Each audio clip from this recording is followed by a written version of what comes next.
tell you something that I make, it's kind of like a declaration. It's like your song, Love Without End, Amen. When I heard that song, I thought, that is the definition of what old Robbie's been trying to do, and I've been trying to do for years and years and years. And I'm saying, I'm sure you didn't start off trying to write something to fit in a Christian market, or no, I didn't. But it's proof positive to me that if you write from the heart, then it is a song that's more powerful. And I know you want to say something. Hang on just a minute. So it comes along, and I didn't know you at that time or who was behind that song, and George records that song. And I thought, now that's what I want to do. I want to write and sing songs that people leave the labels off of and just let it be a song. And I want to tell you that in the Christian country world, which, I've got everybody's trying to define what that is. Yeah. And I want you to know you did. Thank you. In my opinion, that's interesting you would say that. I think that defines it. Now go ahead and talk Well, about what it. I was going to say is when I was a youngster, we had great pastors at my church in San Antonio. And to the point that in my early teens, I thought that's where I was going to go. I thought I'm going to go in and become a pastor of the church. Yeah. Seminary school and all that. And that's where I was headed. And then about the age of 16 or 17, life came in, got in the way. I ended up joining a rock and roll band, traveling all over the country, playing for military folks, which was great. Yeah. But I'd be on that stage and we'd be playing Walk This Way from Aerosmith or something, just rocking out. And I'm thinking, how did I end up here from wanting to be a preacher, And you just wonder how you got off track like that. And then about 15 years after all that started, I had my son growing up, and we had a talk one night about him being old enough to get into real trouble. And I didn't know if I was too hard on him or not. I didn't really have good parenting skills, but I knew of. And after he went to bed that night, I was up wondering if I was too hard on him. And I did what I call get on my knees and play. It's somewhere between kind of tinkering on the guitar and praying and talking to God. Great way to say it. And I started writing this thing about that little episode with my son. And I didn't know how to end it. I didn't have a third verse. Well, that's the night I got the best co-writer person you'd ever had. He came right in clear.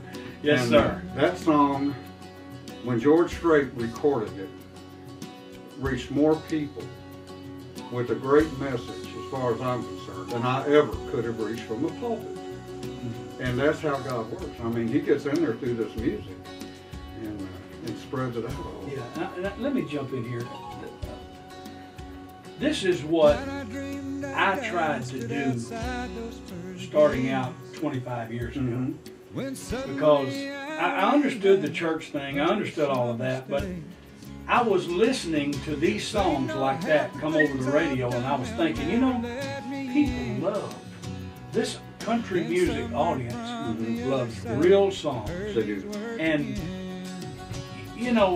that 3% that tell you how everything is, there's still the other 97 that still like real, still like what we call country music. That's right, they do. And that's where I started trying to fit into just being real. And I had a lot. I remember I wrote a song, and it's just the old ballad. I write so many of them, and I wrote it and I sang it and I played it or sang it for some people, some church people, and I never will forget what they said. I just don't know if the brethren will approve of this. And I said, well, I'm glad you said that, because I didn't write it for the brethren.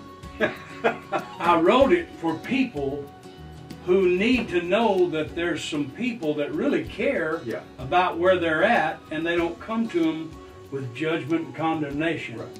And when I learned that you could do that in a song, I could do it so much better. You can. Than I could talk it through. A lot of writing in that direction is listening.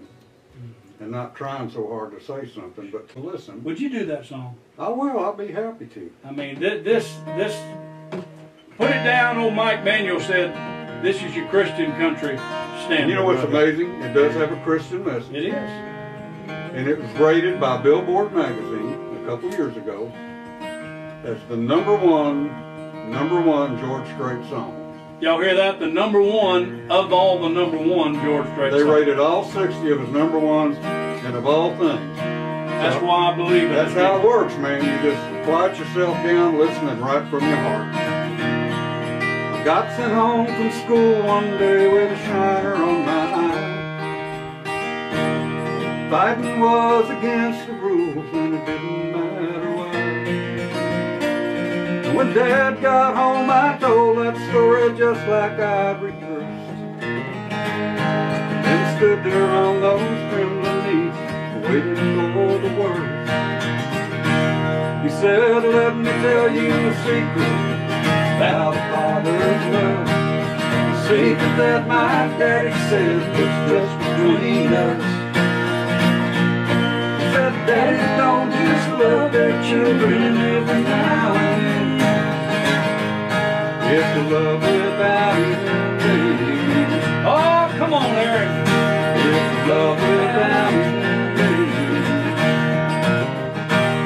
Now when I became a father in the spring of '81, there was no doubt that stubborn boy was just like my father's son.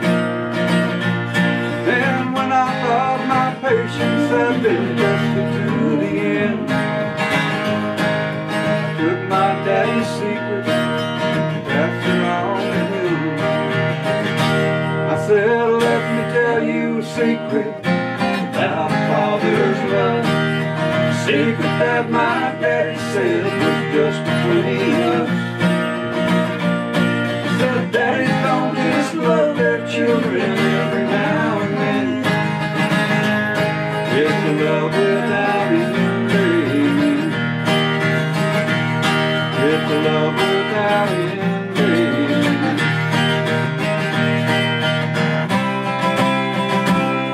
Last night I dreamed I died and stood outside those pearly gates.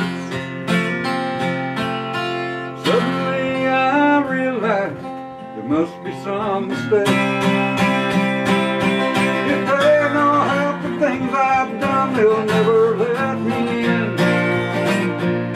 And then somewhere from the other side, I heard these words again. Yeah. They said, "Let me tell you a secret about a father's love. A secret that my daddy said was just between us. Daddies don't just love their children every now and then. It's a love without ending." Say it again. It's a love without ending.